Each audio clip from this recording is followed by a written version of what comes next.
Are looking glass লাগাবো ঠিক করেছি কাওয়াসাকি নিনজা ZX 250 আরেকটা।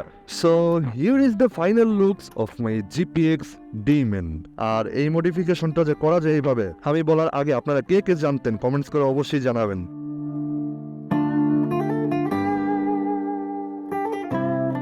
এইরকম সুন্দর লুকস নিয়ে আপনারা আপনাদের ডেমন বাইক ইনস্টল করতে পারেন। আমার বাইকটা দেখে তো অলরেডি বুঝে গেছেন যে কিছু একটা হয়েছে, তাহলে আমি বিষয়টা শেয়ার করি। গত পরশুদিন আমার সাথে একটা ইনসিডেন্ট ঘটে যায়। আমি আমার বাইকটা সহকারে একটা অ্যাক্সিডেন্ট করি। তখন আমার বাইকের বেশ কিছু ক্ষতি না হইলেও আমার ভালো ক্ষতি হয়ে গেছে। অলরেডি ভয়েস শুনে হয়তো বুঝে গেছেন, এবং আমি প্রথমেই ক্ষমা চেয়ে নিচ্ছি আমার আজকের ভিডিওর ভয়েসের জন্য। রাস্তা ক্রস করার সময় মানে আমার গাড়িটা রানিংয়ে ছিল মাত্র 30 থেকে 40-এর মতো, এবং আমরা 3টা গাড়ি এক সিরিয়ালে ছিলাম।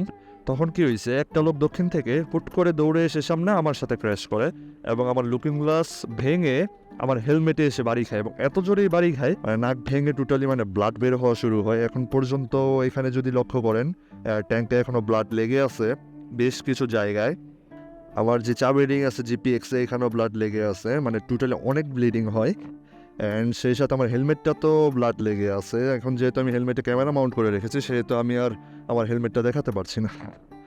By the way, what is up people, this is Tahsif Sifat, welcome to my YouTube channel Sifat on the way.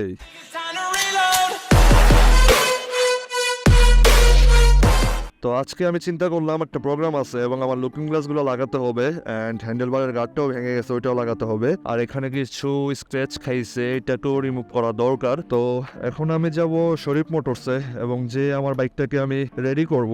আসলে অ্যাক্সিডেন্ট তো আমার বাইকারদের জন্য হয় না, অ্যাক্সিডেন্ট হয় কিছু অসচেতন মানুষদের জন্য যারা রোডে ঘাটে অসচেতনভাবে চলাফেরা করে।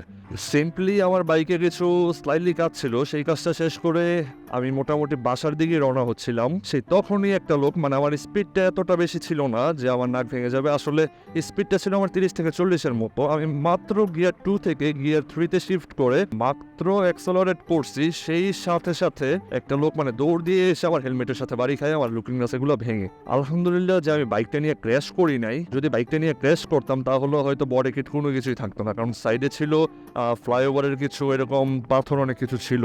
পায়ের মধ্যেও আমি ভালো ব্যথা পাই, পাটা ছিলে যায়। আসলে পা দিয়ে বাইকটাকে আমি আটকানোর চেষ্টা করি, অ্যান্ড বাইকটাকে আমি আটকাতে পারছি। তো অ্যাজ সুন অ্যাজ পসিবল আমি এটাকে ফিক্স করবো আজকে। অ্যান্ড আজকে যেহেতু রাতে আমার একটা প্রোগ্রাম আছে, একটা বিয়ের প্রোগ্রাম আছে, সো আমার ওটাতে অ্যাটেন্ড করতে হবে। আর আজকের এই ভিডিওটা হয়তো দেখবেন আমার এই অ্যাক্সিডেন্ট হওয়ার 2-3 সপ্তাহ পরে, কারণ এর মধ্যে কিছু ভিডিওর শিডিউল দেওয়া আছে, ওগুলা আসবে। দেন আমার ভিডিও যেহেতু প্রতি সপ্তাহে আসে, তো এই ভিডিওটা 2-3 সপ্তাহ পরে আপনারা পেতে পারেন। তো এই হচ্ছে বিষয়।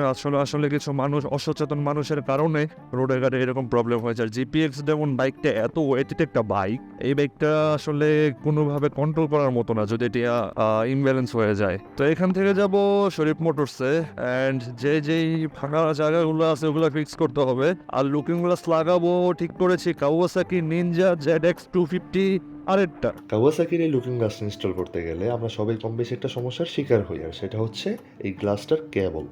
এর কেবলটা ইনস্টল করতে গেলে বাইক কিটের উপর দিয়ে দিতে হয়, বাট আজকের এই ভিডিওতে আমি আপনাদেরকে দেখাবো এই বাইক কিটের উপর দিয়ে কেবলটা না দিয়ে আপনারা কিভাবে এই লুকিং গ্লাসটা ইনস্টল করবেন। অলরেডি দেখতে পাচ্ছেন আমার ডান পাশের লুকিং গ্লাসটা ইনস্টল হয়ে গেছে, অ্যান্ড বাম পাশেরটা ইনস্টল হচ্ছে। তো পুরো ভিডিওটা দেখতে থাকুন। বাইকটা যখন পুরোপুরি কমপ্লিট হয়ে যাবে, রেডি হওয়ার পর আমি আপনাদের সাথে বিস্তারিত শেয়ার করছি।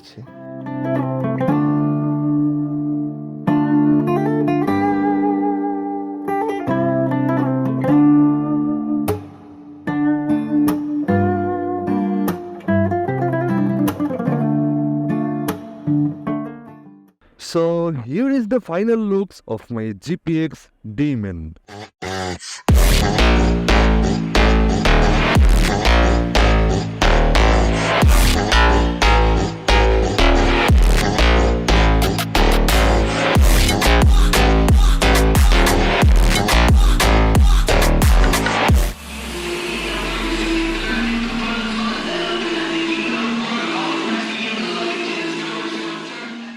আসলে খুবই সুন্দর লাগতেছে এই লুকসে। যে স্টক লুকিং গ্লাস আছে ওর থেকে খুব বেশি সুন্দর লাগে হচ্ছে এই কাওয়াসাকি লুকিং গ্লাসগুলায়। আর যেটা আমি ভিডিওতে দেখাইছি সবচেয়ে অবাক করা বিষয় হচ্ছে এই মডিফিকেশনটা। নর্মালি যারা এই লুকিং গ্লাসটা ইনস্টল করে তাদের এই তারটা দিক দিয়ে দেন কিটের ভিতর দিয়ে দেওয়া থাকে, বাট আমি এটাকে মডিফাই করে কীভাবে দিয়েছি অলরেডি ভিডিওতে দেখে ফেলেছেন। তো আপনারাও যদি কাওয়াসাকির এই লুকিং গ্লাসটা ইনস্টল করতে চান, আমার মতো এরকম সুন্দর লুকস দিয়ে আপনারাও চাইলে ইনস্টল করতে পারেন। অ্যান্ড হ্যান্ডেলের যে গার্ডগুলো আছে এগুলো দেখে অনেকে অনেক প্রশ্ন করতে পারেন যে কালারটা এইটা কেন। আসলে আজকে আমার একটা প্রোগ্রাম আছে, তো প্রোগ্রামের কারণে আমি আমার মন মতো গার্ডগুলো পাই নাই, তো মোস্ট প্রবাবলি আমি খুব তাড়াতাড়ি এটা চেঞ্জ করে ফেলবো। আর এখন মোটামুটি রোদ উঠে গেছে। আর এই গ্লাসটা ইউনিক লাগার পিছনে কারণ হচ্ছে এর পিছনে ইন্ডিকেটর আছে, তো এই ইন্ডিকেটরটার কারণে খুব সুন্দর লাগে। এর মধ্যে আরেকটা গ্লাস আছে যেটা হচ্ছে চিকন, ওটা আমি ইউজ করি নাই, আমার হাইওয়েতে বলেন সিটিতে বলেন আমার যে মিররের ভিজিবিলিটি আছে এটা আমার খুবই প্রয়োজন হয়। তো আই হোপ যে আপনাদের এই লুকিং গ্লাস ইনস্টল করার ব্যাপারটা বুঝে এসেছে এবং আপনারাও চাইলে এখন আমার মতো এইরকম সুন্দর লুকস নিয়ে আপনারা আপনাদের ডেমন বাইক ইনস্টল করতে পারেন। আমি এরকম কনফিউশনে ছিলাম যে এদিক দিয়ে মানে তারটা গেলে খুবই বাজে দেখা যায়, আসলে ডেমনের যে লুকস এই লুকসটাই মূলত নষ্ট হয়ে যায়। তো আমার ভিডিওতে তো অলরেডি দেখছেন, আমি আবারও বলতেছি এই তারটা এখান দিয়ে দেখা যায়, তো ইট ডাজেন্ট ম্যাটার, আমি ভিতর দিয়ে কিটের ভিতর দিয়ে দিছি। তো এখন দেখতে কত সুন্দর লাগতেছে। আর এখান দিয়ে যদি 2টা করে 4টা তার এরকম বেরিয়ে থাকতো কিরকম বাজে লাগতো দেখতে, তো যার জন্য আমি এতদিন যখন ইনস্টল করি নাই।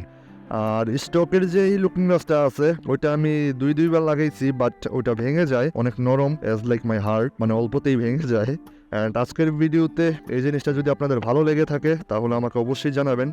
আর এই মডিফিকেশনটা যে করা যায় এইভাবে আমি বলার আগে আপনারা কে কে জানতেন কমেন্টস করে অবশ্যই জানাবেন। আর আমি এটা করেছি হচ্ছে ভুলতাগাউসিয়া শরীফ মোটরস থেকে, যেখান থেকে আমার বাইকটাকে আমি সবসময় টুকটাক জিনিসপত্র লাগাই। তো আপনারাও যদি আপনাদের ডেমন বাইক বা অন্যান্য বাইকে এগুলো লাগাতে চান তো আপনারা শরীফ ভাইয়ের সাথে যোগাযোগ করতে পারেন। শরীফ ভাই নিজে আমাকে এই কাজটা করে দিছে and I am super happy about this. So I hope যে আপনাদেরকে বুঝাতে পেরেছি, এবং এই ভিডিওতে যদি কোনো কিছু ভালো লেগে থাকে then hit the like button and don't forget to subscribe. তো আজকে বিদায় নিচ্ছি এখানেই, see you in the next one. Till then stay healthy, right safe, আল্লাহ হাফেজ।